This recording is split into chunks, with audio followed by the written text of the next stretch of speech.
ভারতীয় বিচার ব্যবস্থার প্রতি পূর্ণ আস্থা এবং শ্রদ্ধা রেখে আমি আজকে এই ভিডিওটা করছি। দেখো, তোমরা জানো যে প্রশ্ন ভুল মামলা নিয়ে কিন্তু হাইকোর্টে কেস বেশ কয়েক মাস আগে থেকেই হচ্ছে। সম্ভবত গত পরশু কি তার আগের দিন এই কেসটার একটা জাজমেন্ট এসেছে। প্রশ্ন ভুল মামলা SLST। তোমরা জানো যে বিভিন্ন সাবজেক্টে একাধিক প্রশ্ন নিয়ে চ্যালেঞ্জ করা হয়েছিল, মানে ক্যান্ডিডেটের তরফ থেকে, এবং সেখানে পার হেড প্রতি কোশ্চেনে 100 টাকার করে বরাদ্দ করেছিল স্কুল সার্ভিস কমিশন। তো সেখানে যে অ্যান্সার কি দিয়েছিল কমিশন, সেখানে বিভিন্ন সাবজেক্টে একাধিক কোশ্চেন। ভেবে দেখো, MCQ কোশ্চেন, সেখানেও কোশ্চেন চ্যালেঞ্জ হচ্ছে এবং পার কোশ্চেনে 100 টাকা করে মাথাপিছু সংগ্রহ করেছে স্কুল সার্ভিস কমিশন। তাতে কোনো আপত্তি নেই।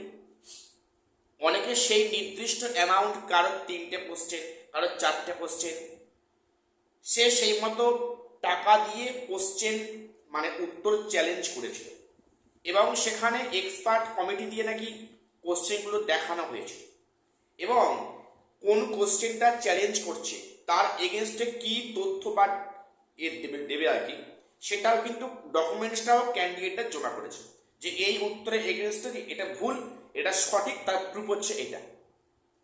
সেখানে এই যে মানে এক্সপার্ট কমিটিকে দিয়ে কমিশন নাকি কোশ্চেনের অ্যান্সারগুলো চেক করিয়েছিল বলে দাবি করেছে কমিশন গত কয়েক মাস আগে বিচারপতি জাস্টিস অমৃতা সিনহা ম্যামের বেঞ্চে। সেখানে এটাও প্রমাণিত, কমিশন স্বীকার করেছে এক্সপার্ট কমিটি দিয়ে সেটা রিচেক করানো হয়েছে, কিন্তু ক্যান্ডিডেটরা যে অ্যান্সারগুলো প্রোভাইড করেছিল তার এগেনস্টে, সেগুলো অনেক ক্ষেত্রে নাকি শো করা হয়নি এবং সে নিয়ে পরবর্তী ডেট দেওয়া হয়। তারপর তোমরা দেখলে যে হাইকোর্টে নতুন একটা মানে খেলা দেখলাম, সেখানে এক পক্ষের আইনজীবী উপস্থিত হচ্ছেন না। তারপরে হঠাৎ করে রোস্টার চেঞ্জ, বেঞ্চ বদল হলো। এখন SSC মামলা দেখছেন জাস্টিস ঋতব্রত কুমার স্যার। তো উনি গতকাল ওনার এজলাসে এই মামলার শুনানি হয়।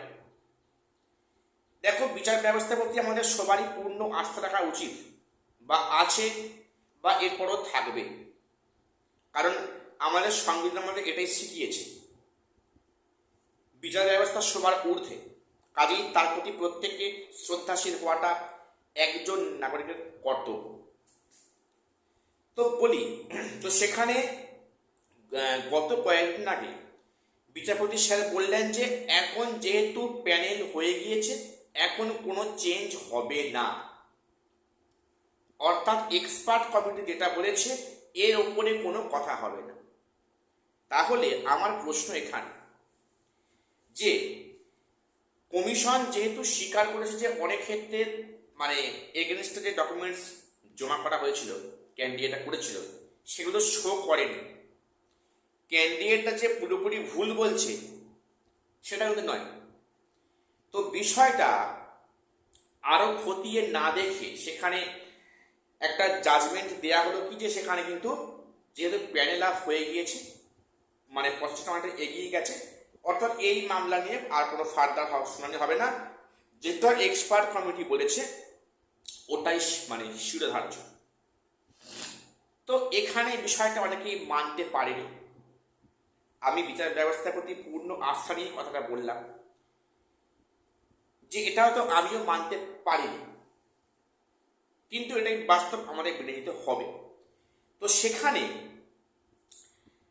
মানে যারা কোশ্চেন চ্যালেঞ্জ করেছিল, তাহলে সেই যে তাদের টাকা দিয়ে চ্যালেঞ্জ করেছিল, সেই টাকাটা কি ফেরত দেবে স্কুল সার্ভিস কমিশন? তার সদুত্তর কি বিচার ব্যবস্থার মধ্যে আছে? যে বিষয়গুলো যেগুলো কমিশন টাকা তুললো, বেশ ভালো টাকা কিন্তু কালেকশন হয়েছে এই মানে প্রশ্ন মামলা নিয়ে। সেখানে এই টাকা কি ফেরত দেওয়ার কোনো সুরাহা হয়েছে? বা সেখানে কোর্ট কোনো সুরা করে যে তাদের টাকাগুলো সব ফেরত দেওয়া হোক, যা চ্যালেঞ্জ করেছিল। এটা আমি একটু মানে মেন্টালি বেশ শক পেয়েছি যে এখানে বিচারপতি স্যার এটা বললেন যে আর চেঞ্জ হবে না, যেহেতু অনেকটা প্রসিডিং হয়ে গিয়েছে।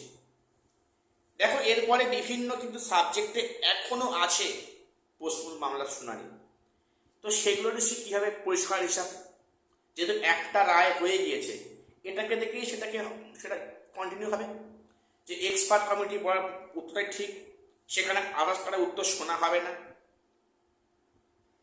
তো এই হচ্ছে কি মানে একটা বিষয় তোমাদের বলার ছিল। তো এখানে আমি কিছু বলার মানে ভাষা খুঁজে পাচ্ছি না, তোমরা প্লিজ কমেন্টস করো কার কি নিজস্ব মতামত। তো আজকে এটুকু আপডেট দেওয়ার ছিল, চ্যানেলটা সাবস্ক্রাইব করে দিও SSC PSC group C group D গুরুত্বপূর্ণ নিউজ পাওয়ার জন্য। আর শেষ করলাম, দেখা হচ্ছে পরে কোনো ভিডিও।